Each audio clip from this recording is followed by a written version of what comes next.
अस्सलाम वालेकुम नाज़रीन, उम्मीद है खैरियत से होंगे।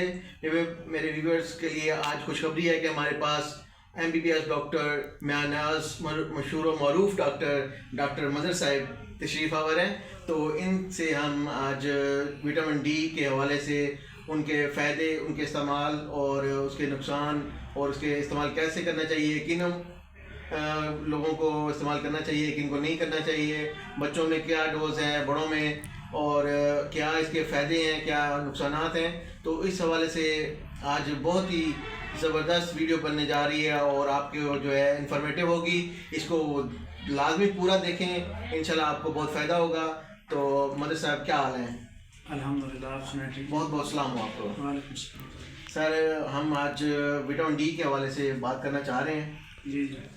क्योंकि फॉरेन कंट्रीज़ में, पूरे वर्ल्ड में विटामिन डी, कैल्शियम, मल्टीविटामिन बहुत ज़्यादा जो है यूज़ किए जाते हैं, और लेकिन पाकिस्तान का अनफॉर्चुनेटली इतना लोग जो है इस्तेमाल नहीं कर रहे, तो अवेयर नहीं है। हाँ जी। तो इसके बारे में आप क्या जो है बताएंगे कि विटामिन डी किन लोगों को इस्तेमाल करनी चाहिए और किससे इस्तेमाल करें? सबसे बड़ी बात तो ये है कि जो विटामिन डी होता है वो मोस्टली 80 to 90% वो हमें सनलाइट से आता है, मतलब सूरज की रोशनी से मिलता है। तो जो लोग छांव में बैठे रहते हैं, इसी वजह से तो हम लोग यूज़ ही नहीं कर रहे कि 80% आ गया, 70% आ गया, बस हो गई जी। हाँ जी हाँ जी। तो अब जो लोग छांव में बैठे रहते हैं या जिनका ऑफिस का काम होता है, उनको विटामिन डी जो सूरज की रोशनी से चाहिए होता है वो नहीं मिल पाता, जिसकी वजह से उनकी अक्सर कमर में दर्द रहता है या हड्डियों का मसला रहता है उनको। तो जो छोटे बच्चे हैं, इसकी कमी से उनकी जो हड्डियां हैं वो थोड़ी टेढ़ी मेढ़ी हो जाती हैं, चलने में मुश्किल होती है, या जो ख़वातीन होती हैं उनको अक्सर इसके मसाइल रहते हैं कि हमें सुबह उठती हैं तो दर्द होता है, थकावट इसी वजह से होती है। अच्छा। तो ये जो विटामिन डी है, इसको हम कोलीकैल्सिफेरॉल भी कहते हैं, ये एक्टिव फॉर्म है विटामिन डी की। एक्टिव फॉर्म का क्या मतलब है? मतलब कि ये जब ये आता है सूरज से, जब ये रिसीव होता है, मतलब हमारी बॉडी में जब एब्जॉर्ब होता है, जी जी, तो तब ये होता है इनएक्टिव फॉर्म में। जी जी। तो फिर ये हमारी स्किन से होता हुआ जिगर में आता है, वहाँ पे इसकी जो है ये थोड़ा वहाँ से एक्टिव होता है, फिर उसके बाद जो है ये उसमें आता है, किडनी में आता है। तो वहाँ पे इसकी जो एक्टिव फॉर्म होती है 125 कोलीकैल्सिफेरॉल उस शक्ल में हमें मिलता है। तो बेसिकली इसका जो मकसद होता है वो हमारा जो जिस्म में कैल्शियम और फास्फेट को एब्जॉर्ब करवाना होता है। हाँ जी। हमारे जो बच्चे हैं खासकर, वो जो है इतने एक्टिव नहीं होते जितने हम देखते हैं। हमने परसों चौथ हम मैच देख रहे थे, इंडिया और शायद साउथ अफ्रीका का था। उस मैच में मैंने देखा एक बुजुर्ग थी, इतनी एनर्जेटिक थी, तमाशाई थी। वो इंग्लैंड का मैच था, शायद वो यूरोप कंट्रीज को मैच था।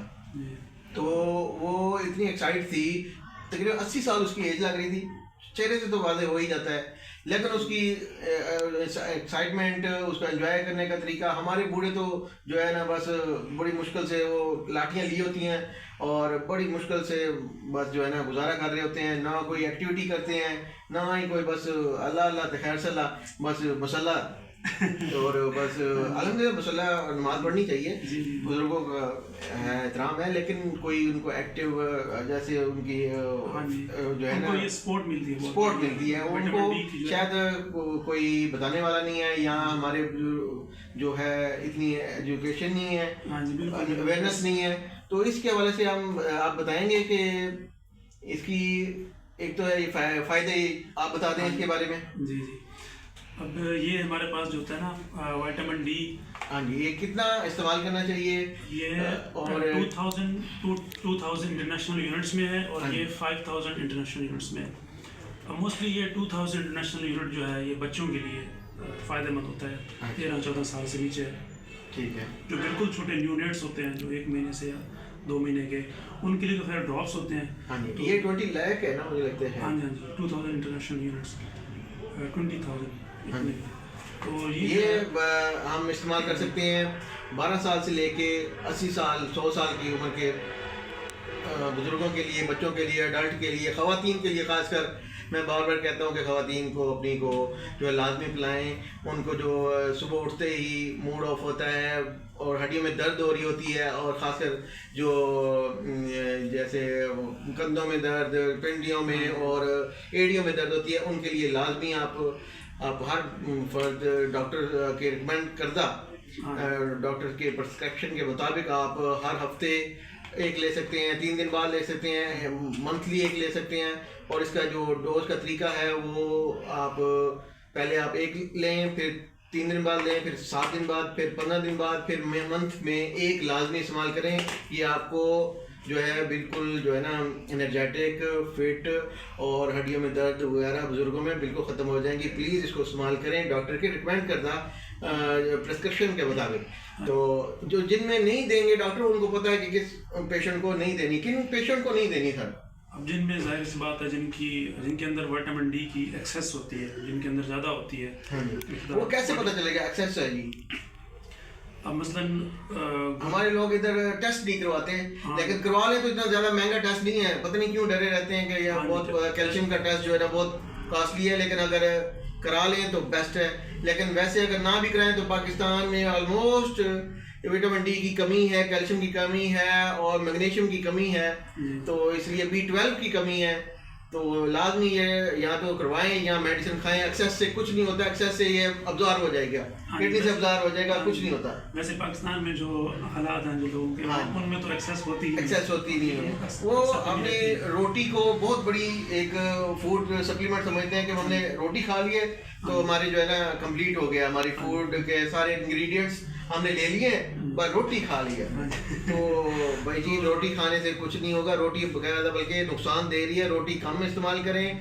फूड में आप वेजिटेबल्स, गोश्त, मक्खन, इस तरह की शहद, नट्स, आप अखरोट वगैरह इस्तेमाल करें। और ये जो दूसरा ये 5000 यूनिट का कैप्सूल है, ये आप कैसे इस्तेमाल कर सकते हैं? ये अडल्ट्स के लिए होता है। अच्छा, 15 साल से ऊपर या 18 साल से ऊपर। ये इसकी डोज पर डे है या मसलन आप 1-2-3 दिन छोड़ के भी ले सकते हैं? 3 दिन बाद छोड़ के भी ले सकते हैं, वीकली भी ले सकते हैं। तो अच्छा, बच्चों में कैसे दें हम? बच्चों में ड्रॉप अभी आते हैं ना, ड्रॉप जो इन्फेंट्स हैं, जो जिनको हम न्यूनेट्स कहते हैं, जो 1 महीने के होते हैं, या 6 महीने तक अगर कोई बच्चा जो है नहीं ले सकता है, जो ये वैसे जब बॉर्न बेबी होता है, मतलब बच्चा पैदा होता है, उस वक्त से क्या पाकिस्तान वाले जो हैं, खासकर बाकी कंट्रीज का तो नहीं पता वो कैसे इस्तेमाल करते होंगे, तो इन पाकिस्तान वालों को कैसे इस्तेमाल करना चाहिए?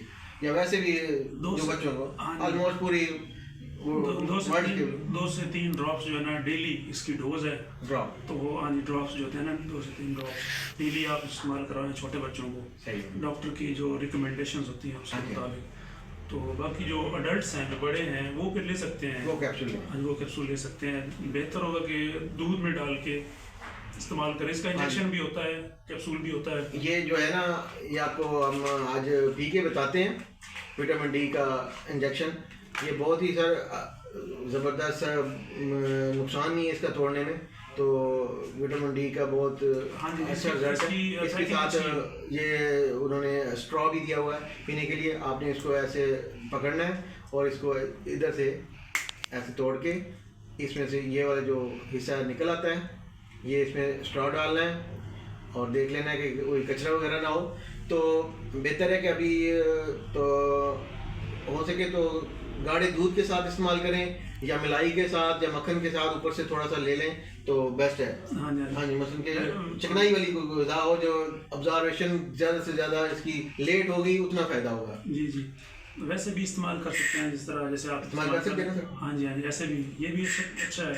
अगर जिन बंदों के पास दूध की अवेलेबिलिटी नहीं होती वो ऐसे भी इस्तेमाल कर सकते हैं, कोई मुश्किल नहीं है उसके लिए। थैंक यू वेरी मच, आपका इंफॉर्मेशन देने का बहुत बहुत शुक्रिया। फिर हम नेक्स्ट आपको फिर एक वीडियो के लिए बुलाएंगे, खासकर क्योंकि हमारी नाज़रीन को इस वीडियो से बहुत फ़ायदा हो रहा है। तो जो देखेंगे, एक तो है कि आपने विटामिन डी अपने बुज़ुर्गों को, बच्चों को, अपने लेडीज़ को लाजमी इस्तेमाल कराएं। विटामिन डी आप इस्तेमाल कराएं। एक रोज़ाना कैप्सूल दे सकते हैं। अगर आप मसलन कॉस्टली है, परचेज नहीं कर सकते तो ये एक हफ्ते में एक कैप्सूल रोज़ाना इस्तेमाल करें। अच्छा, एक बात जो प्रेग्नेंट वुमेन होती है ना, हाँ जो जी। हमला खवातीन होती है, उसके अंदर भी आप यूज़ करवा सकते हैं। तो ये बहुत फ़ायदेमंद होता है, डॉक्टर की रिकमेंडेशंस के मुताबिक यूज़ करवा सकते हैं। हाँ जी। और किन लोगों को इस्तेमाल नहीं करना चाहिए?